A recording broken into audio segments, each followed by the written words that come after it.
कोई भी सपना साकार करने के लिए सबसे जरूरी है सही कोच का होना। चुनिए दक्षिण कौशल क्लासेस को और करें अपने CGPSC and SSC railway exams का सपना साकार। Download the app now.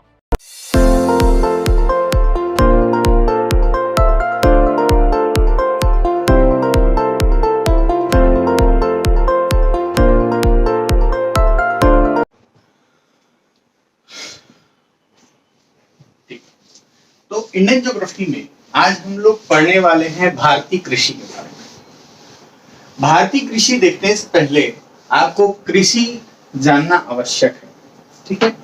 भले ही क्वेश्चंस आपको कहता है कि क्या आप सिलेबस जो कहता है वो केवल इंडियन ज्योग्राफी तक ही सीमित है, लेकिन इंडियन ज्योग्राफी के अंतर्गत आपको जो बेसिक चीजें हैं इसकी वर्ल्ड ज्योग्राफी की, वो भी आपको जानना आवश्यक है यहाँ पर, ठीक है। तो चलिए अपन देखते हैं कृषि, ठीक है।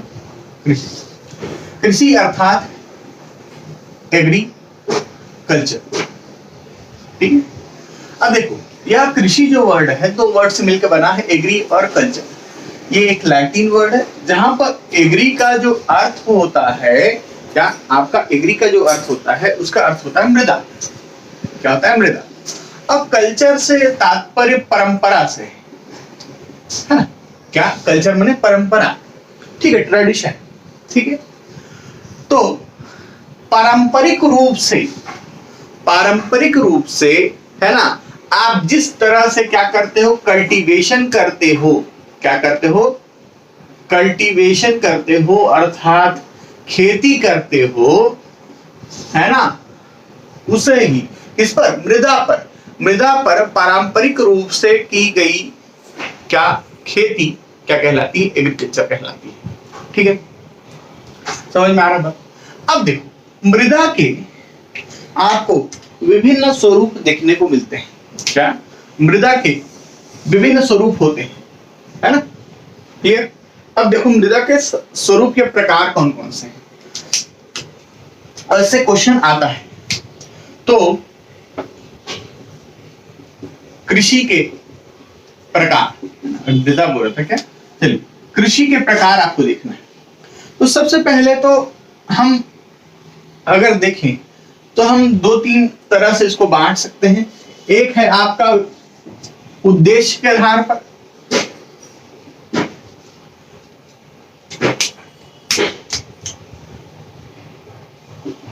उद्देश्य के आधार पर कृषि, ठीक है। दूसरा जो है वो है आपका कृषि विधि व तकनीक के आधार पर, कैसी तकनीक आप यूज कर रहे हैं उसके आधार पर। और तीसरा जो है वह स्थान के आधार पर है कि यहाँ आप कहां पर खेती कर रहे हैं, मृदा पर खेती कर रहे हैं कि आप क्या बोलते हैं, हवा में खेती कर रहे हैं कि जल में खेती कर रहे हैं। तो ये अलग अलग प्रकार होते हैं, ठीक है। तो पहला उद्देश्य के आधार कि आपका पर्पस क्या है खेती करने का, ठीक है। तो पर्पस के आधार पर हम देखें तो सबसे पहले आता है निर्वाह कृषि, ठीक है। क्या? निर्वाह कृषि, ठीक, ओके जी। निर्वाह कृषि को हम दो भागों में बांटते हैं, इसको सब्सिस्टेंस कृषि कहते हैं। और निर्वाह कृषि को आप दो भागों में बांटते हैं, एक है गहन निर्वाह कृषि और दूसरी जो है यह है आदिम निर्वाह कृषि, ठीक है। क्या है? आदिम निर्वाह कृषि। गहन और आदिम दो भाग में बांटते हैं, है ना, क्या गहन और आदिम, ठीक है। अब आदिम को भी हम दो भाग में बांटते हैं यहां पर। एक होता है आपका स्थानांतरणशील कृषि, क्या? स्थानांतरणशील कृषि। और दूसरा होता है चलवासी कृषि, ठीक है, क्लियर। निर्वाह कृषि को हमने दो भागों में बांटा है, गहन कृषि और आदिम कृषि। आदिम कृषि को फिर से हम दो भागों बांटते हैं, स्थानांतरणशील कृषि और चलवासी कृषि, अर्थात नोमैडिक हर्डिंग, आपका नोमैडिक हर्डिंग, और दूसरा जो है ये है क्या आपका शिफ्टिंग कल्टीवेशन, है ना। तो प्रिमिटिव जो आपका जो कृषि है उसको हमने दो भाग में बांट दिया, स्थानांतरणशील और चलवासी कृषि। दूसरा जो कृषि का प्रकार है वह है वाणिज्यिक कृषि। वाणिज्यिक कृषि अर्थात कॉमर्शियल एग्रीकल्चर। कॉमर्शियल एग्रीकल्चर को हम उसके उत्पादन के आधार पर, किस चीज की खेती हो रही है उसके आधार पर तीन भागों में बांटते हैं। पहला अनाज कृषि, जब खाद्यान्न चीजों का आप उत्पादन कर रहे हैं तो खाद्यान्न कृषि, ठीक है। फिर है मिश्रित कृषि, आप अगर विभिन्न फसलों को एक साथ उगा रहे हैं तो मिश्रित कृषि कहलाती है। तीसरी है रोपण कृषि। रोपण कृषि का अर्थ क्या होता है? Plantation agriculture, mixed agriculture, commercial grain agriculture, ठीक है। फिर तीसरा है पशुपालन कृषि। पशुपालन कृषि हो गया। रैचिंग एग्रीकल्चर कहते हैं इसको, क्या कहते हैं? रैचिंग एग्रीकल्चर, पशुपालन कृषि। और उसके बाद फोर्थ है आपका सहकारी कृषि। क्या? सहकारी कृषि, ठीक है। कोऑपरेटिव एग्रीकल्चर, क्या कहते हैं? Cooperative agriculture. हो गया, यहां तक समझ में आया आपको। इसके बाद अगर हम कृषि विधि या तकनीक के आधार पर देखें तो पहला है परती छोड़ना, ठीक है, परती छोड़ना। दूसरा जो है आपका चक्री कृषि है, ठीक है, चक्री कृषि।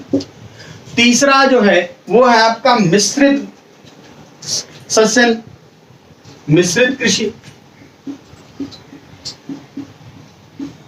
ठीक। चौथा है आपका द्विफसली कृषि।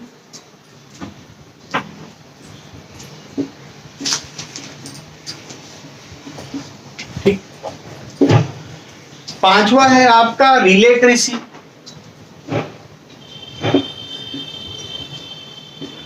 हो गया। ये मुख्य जो प्रकार है उसके बारे में बात कर रहे हैं। हो गया। अगर स्थान के आधार पर देखें तो अगर आप हवा में कृषि कर रहे हैं तो इसे कहते हैं, हवा को क्या कहते हैं? एयर। तो एयर से बड़ा एरोपोनिक कृषि, एरोपोनिक कृषि। अगर आप जल में कृषि कर रहे हैं तो इसे क्या कहते हैं? जल को हाइड्रो, तो हाइड्रोपोनिक कृषि, ठीक है। तो ये एक क्या हुआ? कृषि का विभाजन हुआ। क्लियर? यहां तक समझ में आ रहा होगा आपको। अब देखिए एक एक करके इन सभी को हम क्या करते हैं, आपका पढ़ने की कोशिश करते हैं। इसके अलावा तकनीक के आधार पर एक और होता है टीलेज कृषि। ये भी लिख लो, टीलेज कृषि, ठीक है। क्या? टीलेज कृषि। हो गया? समझ में आ रहा बात?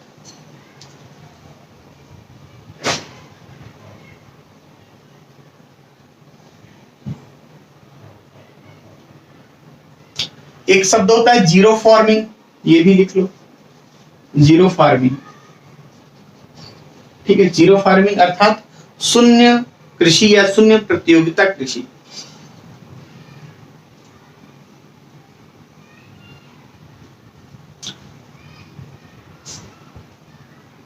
हो गया।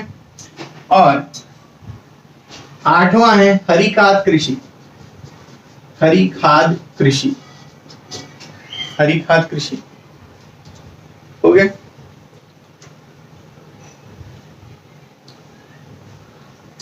फिर ये हो गया हरी खाद कृषि। और एक है आपका नौवां जैविक कृषि। क्या? जैविक कृषि। क्या? जैविक कृषि, ठीक है जी। क्या? जैविक कृषि।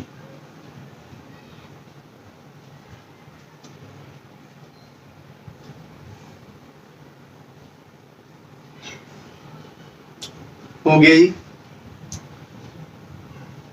चलिए, इसके अलावा और भी बहुत सारे कृषि के प्रकार हैं, उसको धीरे धीरे करके एक एक करके चर्चा करेंगे, और महत्वपूर्ण बिंदु इनमें जो चीजें हैं उसके बारे में भी अपन ध्यान देंगे, जहां से क्वेश्चन आपके बनेंगे। ठीक है, चलिए, तो ये होगा क्या आपका विभाजन। अब एक एक करके हम सभी को समझने की कोशिश यहाँ पर करेंगे। ठीक है, सभी कृषि को क्वेश्चन आता है ना, और इस पर ध्यान दीजिए आप। तो सबसे पहले देखो, कृषि एक्चुअल में है क्या। तो भूमि के संसाधनों का इष्टतम प्रयोग करके क्या फसलों का ऐसा उत्पादन करना ताकि क्या करें हम अधिकतर प्रोडक्टिविटी पा सकें, क्या कहलाता है, कृषि कहलाता है। ठीक है, तो भू संसाधनों का इष्टतम उपयोग करते हुए फलों, फसलों, सब्जियों, फूलों आदि को उगाना तथा पशुपालन भी इसमें शामिल है आपका। ठीक है, चलिए, तो एक एक करके सबको हम बात करते जाते हैं। सबसे पहले हम बात कर रहे थे निर्वाह कृषि। ठीक है, किसके बारे में, निर्वाह कृषि।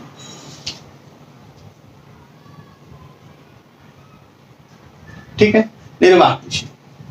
अब देखो, निर्वाह कृषि किसे कहते हैं। ऐसी कृषि है ना, भारत में अधिकतर आपको यह देखने को मिलेगी कि हम फसल जो उत्पादन होता है या आप कृषि जो करते हैं उसका जो उद्देश्य जो होता है वो आपके स्वयं का उपभोग होता है, स्वयं की आवश्यकताओं को पूर्ण करने के लिए या स्वयं के उपभोग को स्वयं उपभोग करने के लिए जब आप कृषि करें तो इसको कहते हैं निर्वाह कृषि। क्या कहते हैं, निर्वाह कृषि। तो ये क्या होता है, पारिवारिक आवश्यकताओं को पूरा करने के लिए, पारिवारिक आवश्यकता पूरा करने जो कृषि की जाती है उसे निर्वाह कृषि कहते हैं। भारत में आपको निर्वाह कृषि ज्यादातर देखने को मिलती है। ठीक है, अब आप चाहे गेहूं उगाएं, चावल उगाएं, ठीक है, कुछ भी उगा रहे हैं, ठीक है, तो आप अगर क्या कर रहे हैं, सिर्फ अपने लिए कृषि कर रहे हैं, है ना, अपनी आवश्यकताओं को पूरा करने के लिए कृषि कर रहे हैं, तो हम उसे क्या कह देंगे, निर्वाह कृषि। ठीक है, सेकंड, अब देखो इसी में दो टाइप है, एक है गहन निर्वाह, गहन निर्वाह कृषि, और दूसरा है आपका कौन सा, आदिम निर्वाह कृषि, आदिम निर्वाह। अब देखो गहन निर्वाह होता क्या है।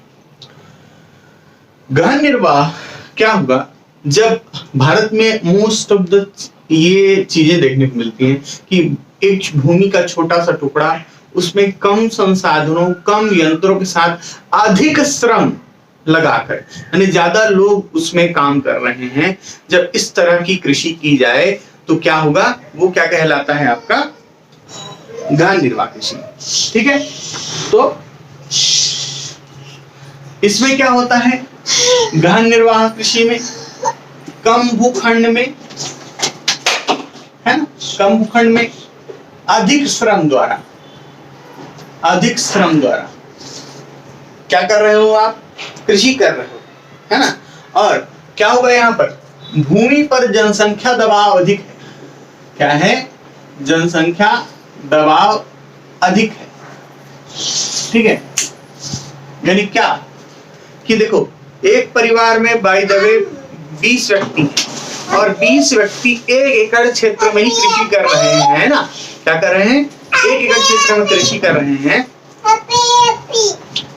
और 1 एकड़ क्षेत्र में कृषि कर रहे हैं वो, तो अगर 10 लोगों की आवश्यकता है और एक्स्ट्रा कितने हैं, बाकी 10 लोग, ठीक है, तो उस भूमि पर जो है ये पूरे परिवार की निर्भरता हो गई, है ना, जबकि वहां जरूरत थी कितनी, केवल 10 लोगों की जरूरत थी।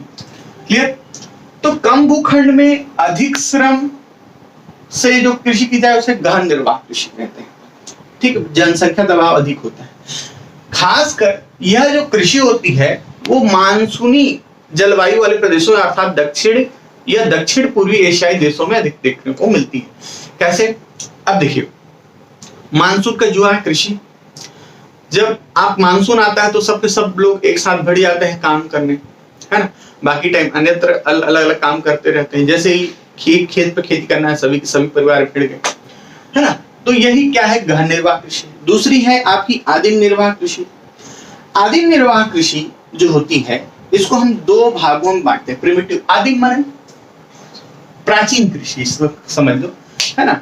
यानी आदिम मानव जैसा कृषि करता था, यानी या तो घूम घूम कर कृषि करेगा, है ना, इधर घूमेगा उधर भटकेगा ऐसे करके, जिस चलवासी कृषि कहते हैं। या तो दूसरी जो कृषि करेगा वो है आपका स्थानांतरणशील कृषि करेगा, जिसको कहते हैं आप झूम कृषि या स्लैश एंड बर्न एग्रीकल्चर, अर्थात कर्तन व दहन कृषि।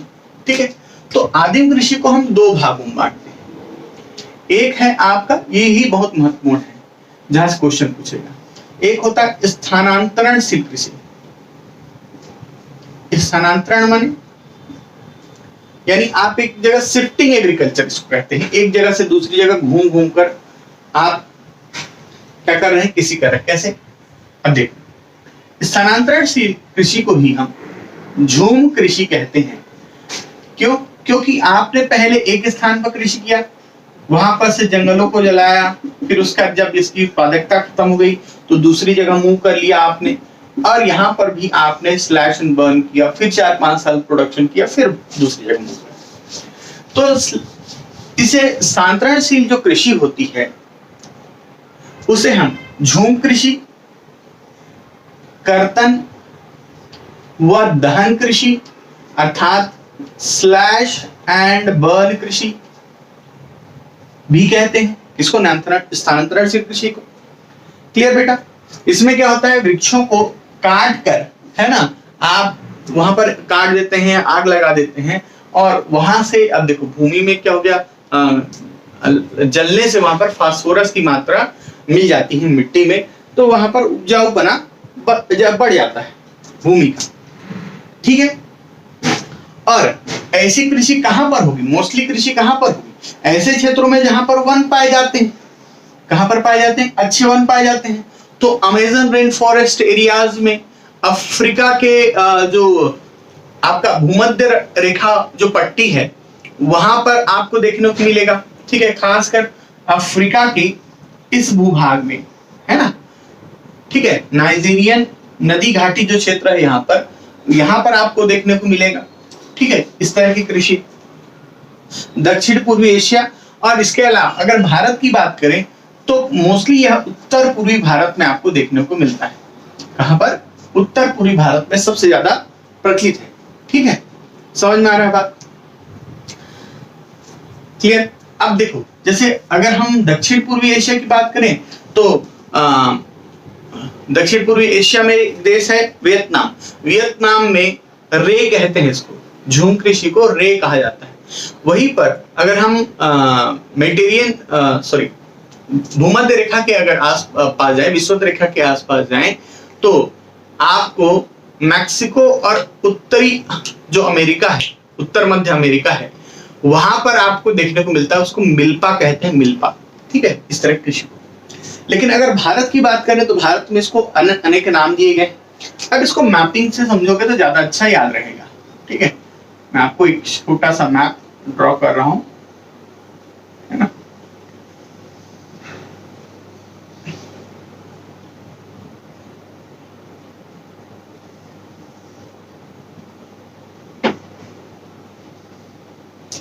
ये देखिए, ये हमारे क्या है? प्यारा भारत।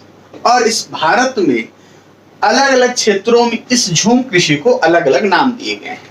ठीक है। अलग अलग क्षेत्रों में अब देखते हैं क्या क्या नाम दिए गए हैं। तो सबसे पहले अपन ऊपर की ओर चलते हैं। तो हिमालयन जो यह क्षेत्र है, इस हिमालयन जो क्षेत्र है, यहां पर इसे कहा जाता है खिल। क्या कहा जाता है? झूम कृषि को कहा जाता है खिल। हो गया। अगर हम थोड़ा सा और नीचे आए तो नीचे आने पर यहां पर जो आपका दक्षिण पूर्वी राजस्थान, क्या दक्षिण पूर्वी राजस्थान है, यहां इसे कहते हैं वालेर। क्या कहते हैं? वालेर, वालरे कहते हैं। क्या कहते हैं? वालरे। क्या कहते हैं? वालरे। कहा? दक्षिण पूर्वी राजस्थान में से क्या कहा जाता है? वालरे या वाल्टरे, है ना? क्या कहते हैं? वालरे या वाल्टरे कहते हैं। कहा? दक्षिण पूर्वी राजस्थान में। फिर अगर हम मध्य प्रदेश में आते हैं तो मध्य प्रदेश में इसे बेवार और दहिया के नाम से जाना जाता है। ठीक है, तो बेवार या दहिया कृषि कहां कहते हैं? आपको मध्य प्रदेश में कहते हैं। दक्षिण पूर्वी राजस्थान में वालरे कहते हैं। हिमालयन प्रदेश में से खिल कहते हैं। फिर उसके बगल में छत्तीसगढ़, छत्तीसगढ़ में बस्तर जो क्षेत्र है वहां इसे दीपा नाम से जाना जाता है। इसके अलावा अंडमान निकोबार में भी इसे दीपा कहा गया है। क्या कहा गया है? दीपा कहा गया है। क्लियर? फिर झारखंड में इसे करुआ कहते हैं। क्या कहते हैं? कुरुआ। क्या कहते हैं? कुरुआ। कुरुआ कहां कहते हैं? झारखंड में कहते हैं। हो गया। फिर उड़ीसा में से कुमान, क्या? कुमान और पामाडाबी कहते हैं। पामाडाबी और कुमान नाम से जानी जाती है झूम कृषि। कहां? आपके उड़ीसा में। जबकि आंध्रा में से पोडू या पेंडा कहते हैं। कहते हैं? पोडू या पेंडा कहते हैं। और पश्चिमी घाट वाला जो क्षेत्र है वहां पर झूम कृषि को कुमारी नाम से जाना जाता है। किस नाम से? कुमारी। और उसके बाद सबसे महत्वपूर्ण आते हैं हम, कहां? आपका यहां पर। ठीक है, तो आपका जो उत्तर पूर्वी भारत है उसमें वहां पर यह तो मुख्य रूप से झूम कहलाती है, आपका अरुणाचल प्रदेश असम वाला भाग में। ठीक है, लेकिन मेघालय और मणिपुर में इसको अलग अलग नाम दिए गए। जहां पर मणिपुर जो है, मणिपुर में से पामलू कहते हैं। क्या कहते हैं? पामलू। किस नाम से जानी जाती है? पामलू नाम से जानी जाती है।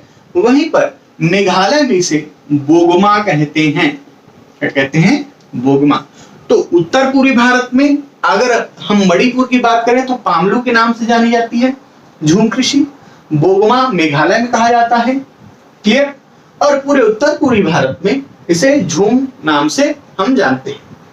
फिर अगर हिमालय प्रदेश की बात करें तो खिल्ली से कहते हैं। वालरे कहते हैं दक्षिण पूर्वी भारत राजस्थान में। मध्य प्रदेश में इसे बेवार या दहिया कृषि कही जाती है। दीपा छत्तीसगढ़ के बस्तर इलाके में कहते हैं। कुरुआ कहते हैं झारखंड में। कुमान और पामाडाबी, कुमान और पामाडाबी कही जाती है आपकी कहां? ये उड़ीसा में। पोंडू या पेड़ा कहते हैं आंध्र में। आपका पश्चिमी घाट का जो क्षेत्र है वहां इसे कुमारी कहा जाता है। ठीक है, क्लियर है बेटा यहां तक? उम्मीद है आपको ये समझ में आया होगा, है ना? तो इसे अलग अलग हम झूम कृषि को अलग अलग नाम से जाना जाता है और इसे हमने देख लिया। नेक्स्ट जो है वह है चलवासी कृषि। चलवासी कृषि, चलवासी कृषि अर्थात नोमैडिक हर्डिंग कहते हैं इसको। क्या कहते हैं? Nomadic herding. नोमैडिक क्या होता है? नोमैडिक मीन्स घुमंतु। इसे घुमंतु कृषि भी कह सकते हो। क्या होगा? घूम घूम कर क्या कर रहे हो आप? पशु चारण कर रहे हो, है ना? तो घूम घूम कर पशु चारण करना क्या कहलाता है? नोमैडिक क्या कहता है? हर्डिंग कहलाती है ना? ये यहाँ पर कृषि नहीं हो रही, कृषि इन द सेंस खेती नहीं हो रही है। यहाँ पर आप क्या कर रहे हैं? पशुपालन है ये। नोमैडिक हर्डिंग जो है ना, ये एक तरह का पशुपालन है, बल्कि इसे कृषि मत कहो, चलवासी पशुचारण कहो। पशुचारण, ये देखो दोनों क्या है? निर्वाह कृषि, स्थानांतरणशील भी, यानी अपने लिए उत्पादन कर रहे हैं। यहाँ पर उत्पादन वाणिज्यिक उद्देश्य से हो रहा है क्या? नहीं, बिल्कुल नहीं हो रहा है। वाणिज्यिक उद्देश्य से उत्पादन नहीं हो रहा है। यहाँ पर इंसान अपनी खुद के लिए चीजों को उगा रहा है। यहाँ पर भी चलवासी पशुचारण में इंसान क्या कर रहा है? अपने परिवार की आवश्यकताओं को पूरा करने के लिए चीजें कर रहा है। ठीक है, तो चलवासी पशुचारण क्या है? पशुचारक क्या करते हैं? अपने साथ पशुओं को लेकर इधर उधर घूमते रहते हैं। और आप अधिकतर अगर इस तरह का चीज देखोगे तो हिमालयन प्रदेशों में, भारत के हिमालयन प्रदेशों में आपको इस तरह की चीजें देखने को मिल जाएगी। हमारे छत्तीसगढ़ में जैसे छेरी चराई निकल जाते हैं, है ना, लेकिन वो तो छोटे ही समय के अंतराल की होता है। ये जो चलवासी पशुचारण जो होता है वो बहुत दिनों के लिए रहता है, अपने साथ सामान लेकर, विभिन्न चीजें लेकर, भेड़ है, बकरी है, या आपका क्या बोलते हैं गधा है, कुछ भी लेकर ये क्या करते रहते हैं, घूमते रहते हैं, घूम घूम कर क्या करते हैं, पशुओं को चराते हैं। जब वो मैच्योर हो जाता है तो उसको लाकर फिर क्या करते हैं, वो सेल करते हैं, या उससे क्या करते हैं, चीजों को लेते हैं पशुओं से, है ना, जो भी उनसे प्राप्त चीजें प्राप्त होती हैं। ठीक है, तो खासकर किस जगह होता है, ये क्वेश्चन एक बार अभी पूछा गया था। ठीक है, तो मेनली यहाँ सहारा का जो शुष्क और अर्ध शुष्क स्थल, सीधी सी बात है, जहां पर ढंग से आपको क्या नहीं मिलेगा, वेजिटेशन नहीं मिलेगा, वनस्पति घास नहीं मिलेगी, पशुओं को खिलाने के लिए चारा नहीं मिलेगा, इसीलिए घूम घूम कर करते हैं। तो सहारा के अर्ध शुष्क या शुष्क क्षेत्र, देखो सहारा मरुस्थल कहाँ है, अगर मैं अफ्रीका का मैप ड्रॉ करूं, ये कुछ ऐसा आपका अफ्रीका है, ठीक है, ये तो ये आपका अरब है, अरब कंट्रीज है। तो अफ्रीका में यह जो क्षेत्र आपको दिख रहा है, उत्तर पश्चिम जो क्षेत्र है, यहां पर आपको सहारा मरुस्थल दिखने को मिलता है। तो यहां पर विश्व की बात करें तो सहारा के अर्ध शुष्क और शुष्क क्षेत्र में ऐसी चीजें आपको देखने को मिलती है।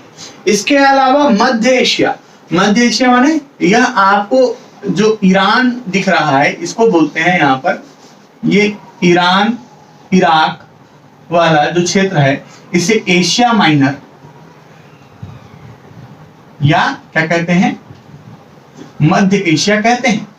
ठीक है, टर्की इराक ईरान वाला क्षेत्र मध्य एशिया कहलाता है। यहाँ पर ऐसी चीजें आपको देखने को मिलती है।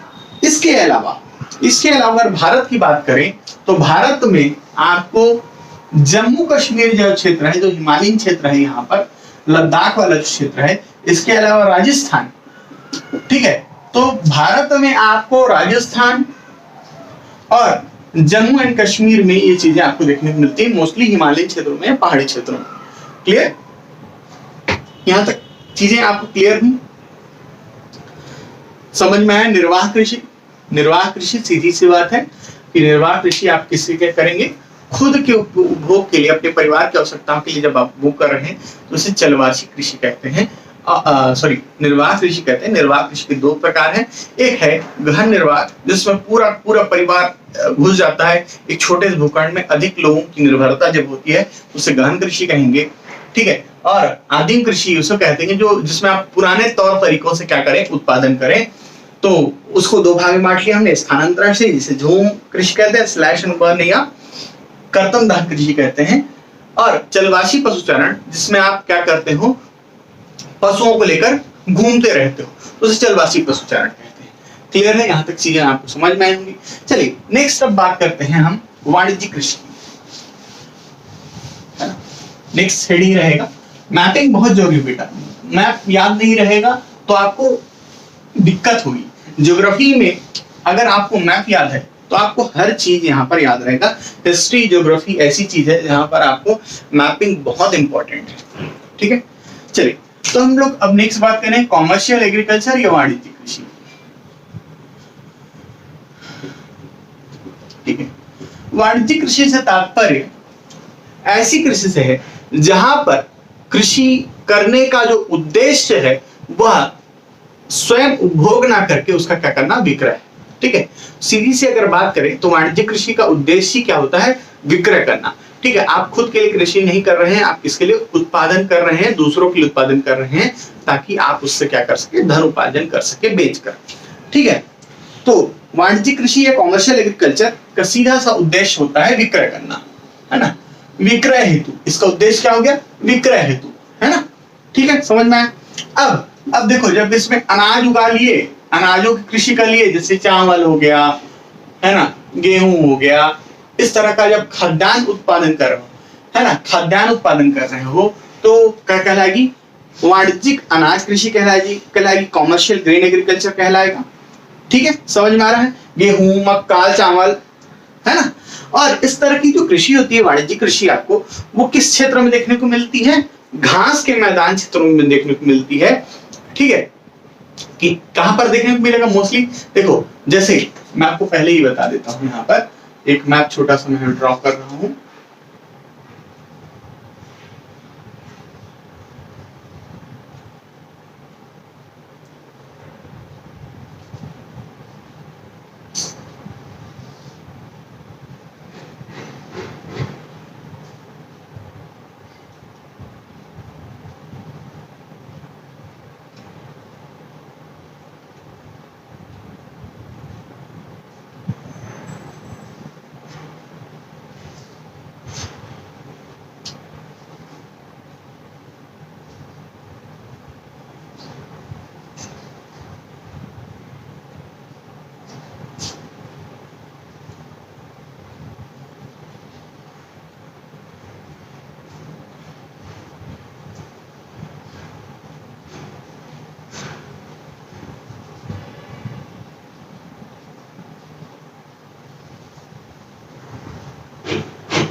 ठीक है, ये आपको क्या दिख रहा है? विश्व का मैप दिख रहा है बेटा।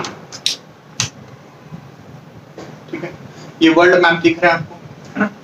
इस वर्ल्ड मैप में अगर हम बात करें तो अलग अलग क्षेत्रों में घास के मैदान पाए जाते हैं। ठीक है, अब देखो, यह यूरेशिया इस साइड से इस साइड चलते जाते हैं। ठीक है, इस साइड से उस साइड चलते जाते हैं, पश्चिम से पूर्व की ओर बढ़ेंगे।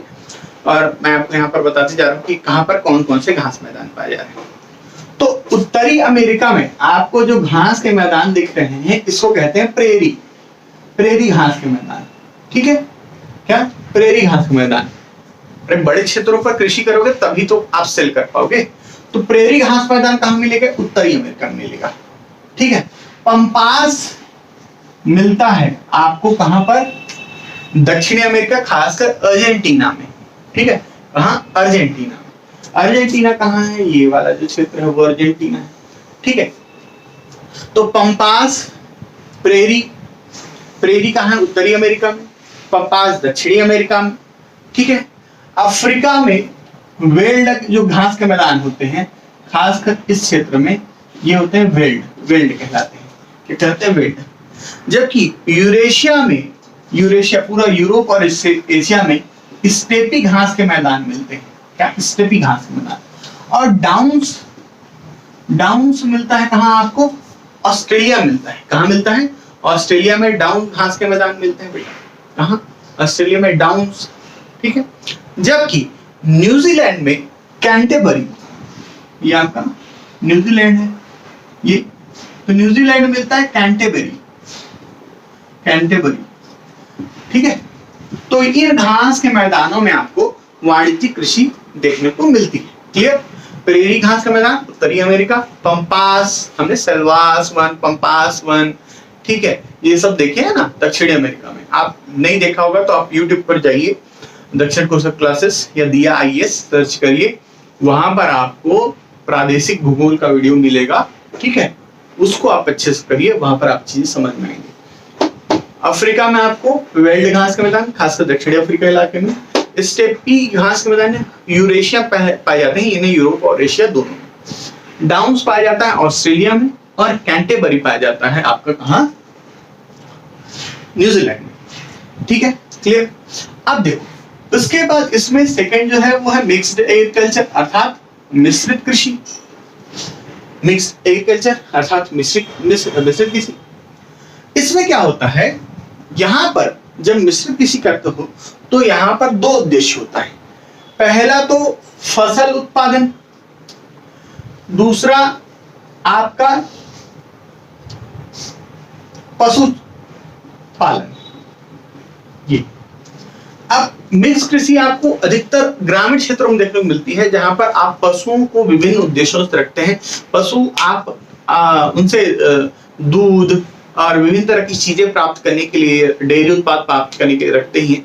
लेकिन मुख्यतः गांवों में या विभिन्न क्षेत्रों में आप जो वहां पर एग्रीकल्चर करते हैं, तो पशुपालन तो आप कर ही क्यों रहे हैं, ताकि आप खेती में उनका उपयोग कर सकें, खेती के लिए उपयोग कर सकें, उनसे प्राप्त जो गोबर है उनका आप यूज किसके लिए कर सकें, कृषि के जैविक खाद के रूप में कर सकें। उसके अलावा आप क्या करें, जो पशु हैं उनसे आप क्या करें, खेती लें, चाहे वो जोतने की क्रिया हो, चाहे वो और अन्य तरह की क्रियाएं हो, तो उसके लिए भी आप यूज करते हैं। तो पशुपालन और फसल उत्पादन दोनों जब एक साथ आप क्या करें, कृषि करें, है ना, सीधी बात, अनाज आप उगा रहे हैं, है ना, फसल उत्पादन कर रहे हैं, है ना, और यहां पर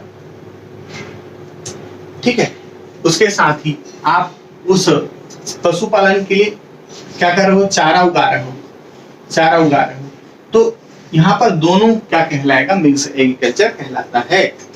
तो इस कृषि भूखंड का उपयोग कई कार्यों जैसे भोजन के लिए फसल उगाना, चारे की फसल उगाना और पशुपालन, है ना, इन सब के लिए किया जाए, ठीक है, तो ये क्या कहलाती है, मिश्रित कृषि कहलाती है। अब ये अधिकतर आपको विश्व के सभी क्षेत्रों में देखने को मिल जाएगी, ठीक है। तो क्या फसल उत्पादन, पशुपालन और चारा उत्पादन होता है ना। छत्तीसगढ़ में तो ये है ही, ये जैविक कृषि होती है। हम क्या करते हैं, फसल उगाते हैं, धान बचता है ना, धान के जो क्रॉप्स होते हैं, है ना, उससे पैरा मिलता है, पैरा गाय को खिलाते हैं, तो एक तरह से चारा उत्पादन हो गया। धान से भूसी कोढ़ा मिलता है, वो भी किसके लिए हो गया, पशुओं के चारे के रूप में उपयोग होता है, ठीक है। इसके अलावा अनाज उत्पादन करते हैं, धान उगाते हो आप, जिसमें पशुओं को उपयोग करते हो, पशु के गोबर का उपयोग करते हो, ठीक है। तो ये सब क्या कहलाएगा, मिक्स एग्रीकल्चर कहलाएगा। क्लियर है बेटा, यहाँ तक समझ में आएगा आपको, ठीक है। अब देखो नेक्स्ट जो है, इसके बाद ये दो चीजें हो गई, अनाज और मिक्स कृषि। उसके बाद आता है रोपण कृषि। रोपण कृषि या प्लांटेशन एग्रीकल्चर इसको कहते हैं। रोपना, पौधों को क्या करना, रोपना, है ना। तो प्लांटेशन क्या कृषि कहाँ होती है, तो उष्णकटिबंधीय और उपोष्ण कटिबंधीय क्षेत्रों में आपको यह देखने को मिलती है। उष्ण प्लस उपोष्ण कटिबंधीय क्षेत्रों में, क्या उष्ण प्लस उपोष्ण कटिबंधीय क्षेत्रों में आपको क्या देखने को मिलती है, रोपण कृषि देखने को मिलती है। रीजन क्या है, देखो उष्णकटिबंधीय क्षेत्रों में पानी की कमी मिलेगी आपको, हमेशा पानी आपको उपलब्धता नहीं होगा, तो आपको क्या करना पड़ेगा, किस तरह से कृषि करना पड़ेगा, किस तरह से कृषि करना पड़ेगा, आपको ड्रिप सिंचाई करनी पड़ेगी, ड्रिप, है ना, समझ में आ रहा है, ड्रिप सिंचाई करनी पड़ेगी। तो उसमें उस क्षेत्रों में आप क्या करेंगे, पानी का तो बहुत सारा सोर्स है नहीं, ताकि आप सघन उत्पादन कर सको। आप क्या करोगे, क्यारियां बनाओगे, क्यारियों में क्या करोगे, फसलों के बीजों को या पौधों को लगाओगे, रोपित करोगे एक जगह से। पहले उसको रोपण किसी क्या है, पहले आप क्या करो, पौधे को क्या करो, उत्पादित करो। पौधा जब एक सर्टेन उस पर आ गया, बीज पौधा बन गया, तो उसको क्या करो, फिर दूसरी जगह जाकर रोप दो। तो इस तरह का कृषि आपको उष्ण और उपोष्ण कटिबंधीय क्षेत्रों में मिलता है। धान की जो कृषि है, धान की कृषि यह भी तो कैसे होती है, रोपण कृषि का उदाहरण, रोपते हैं जाके, है ना, ठीक है, क्लियर है।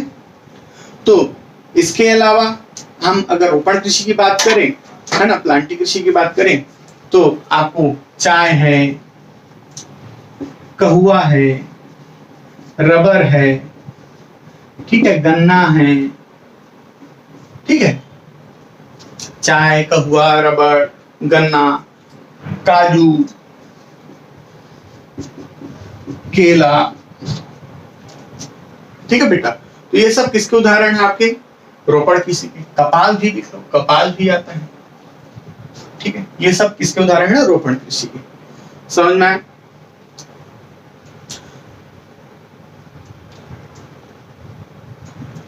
अब देखो एक क्वेश्चन पूछा जाता है कि किन तीन चीजों के मध्य इंटरफेस या अंतरापृष्ठ संबंध होता है। तो याद रखना, रोपण कृषि, है ना, क्या रोपण कृषि उद्योग, क्या रोपण कृषि उद्योग व कृषि, इन तीनों के मध्य एक क्या संबंध होता है, अंतरापृष्ठ संबंध होता है, अंतरापृष्ठ संबंध होता है, ठीक है, इंटरफेस होता है। इसमें होता क्या है कि इस तरह की कृषि में जो उत्पाद प्राप्त होता है उसका प्रयोग कच्चे माल के रूप में होता है। किसके रूप में होता है, कच्चे माल के रूप में होता है, ठीक है, कच्चे माल के। जैसे चाय से क्या बनेगा, ये चाय की पत्तियों से चाय बनेगा, कहुआ से क्या बनेगा, कॉफी बनेगा, रबड़ से विभिन्न तरह के उत्पाद बनेंगे, ठीक है। गन्ना का प्रयोग शक्कर के लिए होता है, तो शक्कर उत्पादन के लिए ये क्या है, आपका कच्चा माल है, ठीक है। बायोफ्यूल के लिए उपयोग होगा, ठीक है। काजू ऐसे ही तो नहीं बनता, काजू को प्रोसेस किया जाता है पहले, ठीक है। केला का उपयोग भी वैसे ही बहुत सारी चीजों में होता है। केला के पौधों से आजकल आपके क्या बोलते हैं, केले के पौधों से रेशा जो निकलता है उससे उसका उपयोग कपड़ा उद्योग में भी हो रहा है और सैनिटरी आइटम में भी हो रहा है, ठीक है। कपास जो कच्चा माल किसके लिए है, सूती वस्त्र उद्योग के लिए है, कपड़ा उद्योग के लिए है, ठीक है। तो समझ में आ रहा है, इन सब का उपयोग किसके लिए होता है, कच्चे माल के रूप में हो रहा है, इसीलिए अंतरापृष्ठ संबंध होता है इनके मध्य। समझ में आ रहा है बेटा, यहां तक समझ में आया आपको, हो गया। चलिए आगे बढ़े।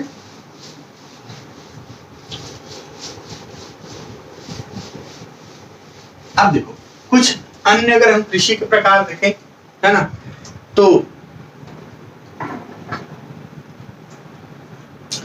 एक होता है गहन कृषि या इंटेंसिव एग्रीकल्चर कहते हैं, है ना। गहन कृषि माने आप क्या करें, छोटे भूखंड में अधिक उत्पादन, अधिक मशीनरी, अधिक श्रम नहीं, छोटे भूखंड में, है ना। वो वाला गहन कृषि अलग था, ये गहन कृषि अलग है। वो कौन सी गहन कृषि थी, निर्वाह गहन कृषि थी। ये गहन कृषि जो है इसका अर्थ होता है क्या, अधिक भूखंड में क्या करें, अधिक क्या लगाकर, निवेश करके, मशीनरी द्वारा क्या किया जाए, प्रति इकाई क्षेत्र में क्या कहें, प्रति इकाई क्षेत्र में अधिक उत्पादन प्राप्त करना, क्या कहलाएगा, गहन कृषि कहलाएगा।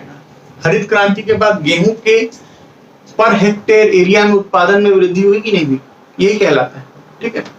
यानी आप प्रति एकड़ जो क्षेत्र है या प्रति एक छोटी भूमि का ही अगर वो समझ लो, बाय द वे एक एकड़ क्षेत्र में बाय द वे 200 क्विंटल गेहूं हो रहा है। तो अगर हम और ज्यादा इंटेंसिव कृषि वहां पर करें, अधिक श्रम लगाए, मशीनरी लगाए, वैज्ञानिक कृषि करें, और वहां से 400 टन अगर आप गेहूं ले रहे हैं, है ना, एक उदाहरण के तौर पर, तो वो क्या कहलाएगा, गहन कृषि कहलाएगा, ठीक है। समझ में आ रहा है बात,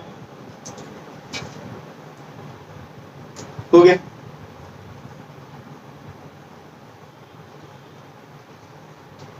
नेक्स्ट हम देखते हैं टीलेज पद्धति।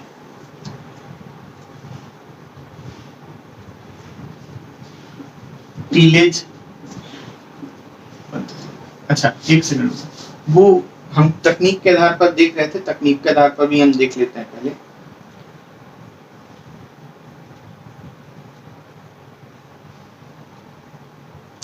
चलो, तो नेक्स्ट है हमारा पशुपालन कृषि। पशुपालन कृषि या इसी को कहते हैं रेंचिंग, इंग्लिश में हिंदी दोनों में दे देगा। रेंचिंग क्या होता है, रेंचिंग कृषि क्या होती है, ठीक। तो यह कुछ नहीं है, आपके प्राकृतिक जो वनस्पति है, प्राकृतिक वनस्पति क्षेत्र में पशु चारण, पशुओं को चराना ही क्या कहलाता है, रेंचिंग कहलाता है। क्या कहलाता है, रेंचिंग कहलाता है, ठीक है। प्राकृतिक वनस्पति क्षेत्र में विभिन्न प्रकार के पशुओं को जब चराया जाता है तो इसे क्या कहते हैं, पशुपालन कृषि या रेंचिंग कहते हैं, समझ में आ रहा है बात?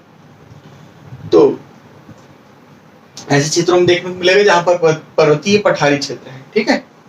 फिर है नेक्स्ट सहकारी कृषि। सहकारी कृषि,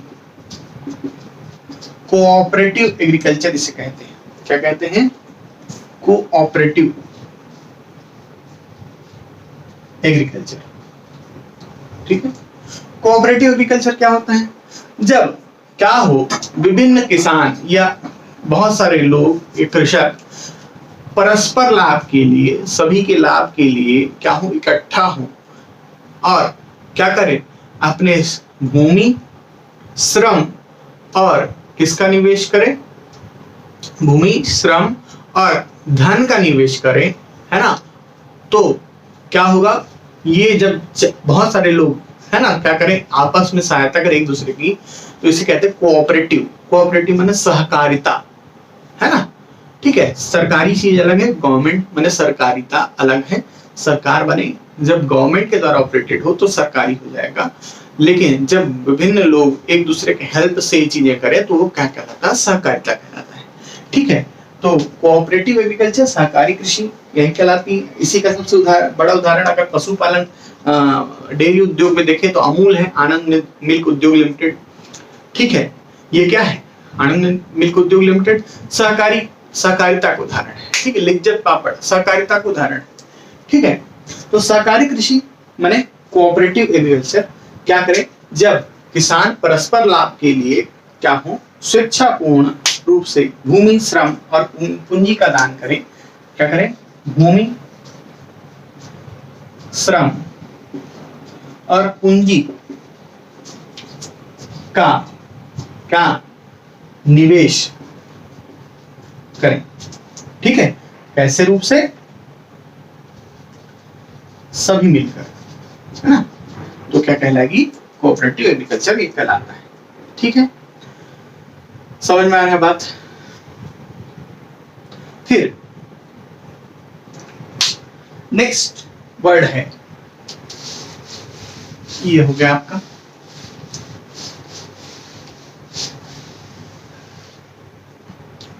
फिर आता है कॉन्ट्रैक्ट फार्मिंग। कहलाता है कॉन्ट्रैक्ट फार्मिंग। कॉन्ट्रैक्ट फार्मिंग क्या है? कॉन्ट्रैक्ट फार्मिंग अनुबंधित कृषि या संविदा कृषि से कहा जाता है हिंदी में।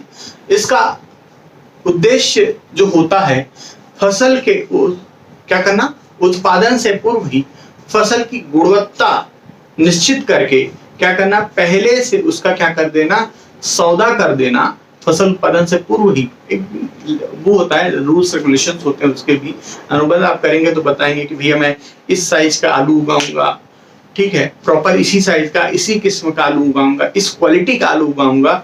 और अब दो लोग इसमें मध्य समझौता के लिए, एक उदाहरण जो बहुत बड़ा निकल के आया है अभी, जिसको लेकर विवाद भी रहा, पेप्सिको कंपनी और पंजाब के किसानों के मध्य एक समझौता होता है, जिसमें वो क्या करता है, एक किस्म का बीज आलू, है ना, किसको प्रदान किया जाता है, पंजाब किसानों को दिया जाता है।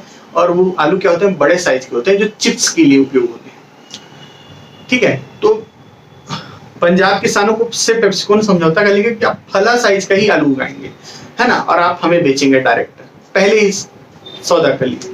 अब उत्पादन होगा, डायरेक्ट पेप्सिको खरीद लेगा, इसकी गारंटी वो दे रहा है ना, ठीक है। तो ये क्या कहलाएगा, कॉन्ट्रैक्ट एग्रीकल्चर कहलाएगा, ठीक है, संविदा कृषि कहलाएगी। हुआ क्या इसमें, अभी विवाद जो विषय है वो हुआ क्या कि पंजाब के किसानों ने कॉन्ट्रैक्ट तोड़ के आपने खुद से उसको क्या कर लिया, उस किस्म को उगाना चालू कर दिया। पेप्सिको ने उनके ऊपर केस कर दिया। पेप्सिको की बहुत बदनामी हुई कि आप किसानों को तंग कर रहे हैं। फिर उसके बाद कोर्ट का जजमेंट भी किसानों के पक्ष में आया, है ना, और पेप्सिको को फिर वो केस क्या छोड़ना पड़ा, ठीक है, पेप्सिको के विरोध में आया वो निर्णय। क्लियर? समझ में आ रहा है कॉन्ट्रैक्ट फार्मिंग क्या है? उत्पादन पूर्व फसल का सौदा कर लेना, है ना, क्लियर, उसके क्या गुणों के आधार पर पहले से क्या कहलाता है, कॉन्ट्रैक्ट एग्रीकल्चर कहलाता है, ठीक है जी। फिर एक होता है विस्तृत कृषि। विस्तृत कृषि, एक्सटेंसिव एग्रीकल्चर। आप जब बड़े भूभाग में क्या करो, भूभाग में आप कृषि करो तो उसे क्या कहते हैं, एक्सटेंसिव एग्रीकल्चर कहते हैं। ठीक है, समझ में आ रहा है बात, एक्सटेंसिव एग्रीकल्चर। क्लियर हो गया जी? यहां तक समझ में आ रहा है आपको? अब चलिए नेक्स्ट हम बात करने वाले हैं आपके विधि और तकनीक। विधि और तकनीक को छोड़ दे क्या, आज ज्यादा हो जाएगा। चलिए आज छोड़ते हैं, कल अपन मिलते हैं वापस से नेक्स्ट वीडियो और नेक्स्ट क्लास के साथ। कल हम लोग बात करेंगे कृषि विधि और तकनीक के आधार पर, है ना, एग्रीकल्चर कौन कौन से इसके वेरियस जो टाइप्स हैं उस पर हम चर्चा करेंगे। जैविक कृषि किसको कहते हैं, टिलेज पद्धति किसको कहते हैं, इन सब पर हम कल चर्चा करेंगे। एक्वाफोनिक, है ना, और एक्वा आपका कल्टीवेशन, इसमें डिफरेंस क्या है, ठीक है ना, इसको समझें। हाइड्रोपोनिक और हाइड्रो कल्टीवेशन, इसमें अंतर क्या है। जलीय कृषि एयर जो जल में होती है वो अलग वाली है, समुद्र कृषि अलग होती है, तो इन सब पर हम कल चर्चा करेंगे। ठीक है, चलिए तो यहीं पर से क्लोज करते हैं। ठीक है, मैथ्स वाला बैच ज्वाइन करो आप लोग।